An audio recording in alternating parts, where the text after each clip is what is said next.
deep into overtime. You seem to be, first to the ball after having played 17 minutes, in particular on the big putback. How were you able to maintain your energy and your quickness? Yeah, obviously that's a taxing game. But just continuing to give whatever is left in the tank out there. Wasn't pretty for a lot of the game. I definitely don't think things flowed great at times, but at the end of the day, sometimes you got to win ugly. Mark said maybe about 6 minutes to go, down 8. There was a timeout and a bit of a turning point just in terms of competitive fire, tenacity. What did you feel on the floor in terms of the way that you guys were able to turn the game? Yeah, I think we really just came together, understanding that it wasn't going to be, there's a lot of time left at that point, 4 or 5 minutes, and an 8-point lead doesn't go away with any one home run, so I just think we just came together, and I think coming out of that timeout, we had some big defensive plays that turned into easy points for us, and I think that really swung the game. It's very rare that you play 40 minutes, and Mark had a lot of you guys in there towards the end of the thing just to get this thing done. But I kind of noticed towards the end of the game, too, like you sticking your nose there at the rim, dunker's position, getting lobs and stuff like that. Was there as the game went along, kind of mentally, you knew that you had to be down there and kind of impose yourself a little bit physically with your size and stuff? Yeah,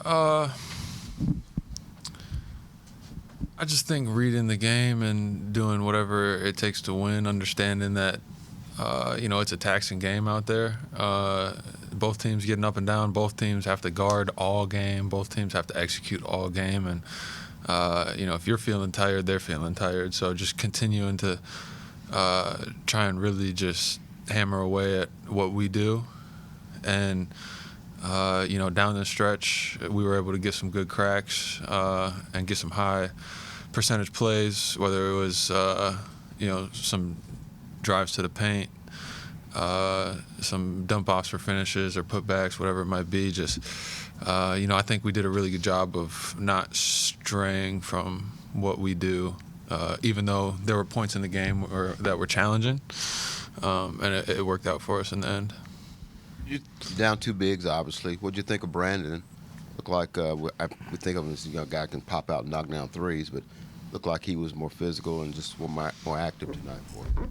Yeah, he's a NBA player. He's earned, like, we have injuries and stuff, but he's earned the position to be out there and get real minutes out there. He's a heck of a player. He comes in every day. Does everything he needs to do to prepare and be ready for those opportunities. And, we've seen him make the most of them before, and, I don't see that changing going forward. Dub was just talking about how important it is to win the days in between. What went into that process for you yesterday in terms of preparing yourself mentally, physically, and just what was the key to kind of capitalizing on that time? Yeah, just every day, whether you play a game or not, is an opportunity to, kind of seize the moment, I guess. Non-game days look different than game days, what you have to do to prepare for a game versus recover and, try to improve on non-game days. But, days where you don't play are almost as important as the games you do play because they set you up in a good position physically and preparation-wise to be ready to roll for when you do have a game. So, you really, especially at this point in the season when, they feel like they can be few and far between and hard to come by, you definitely got to make the most of them.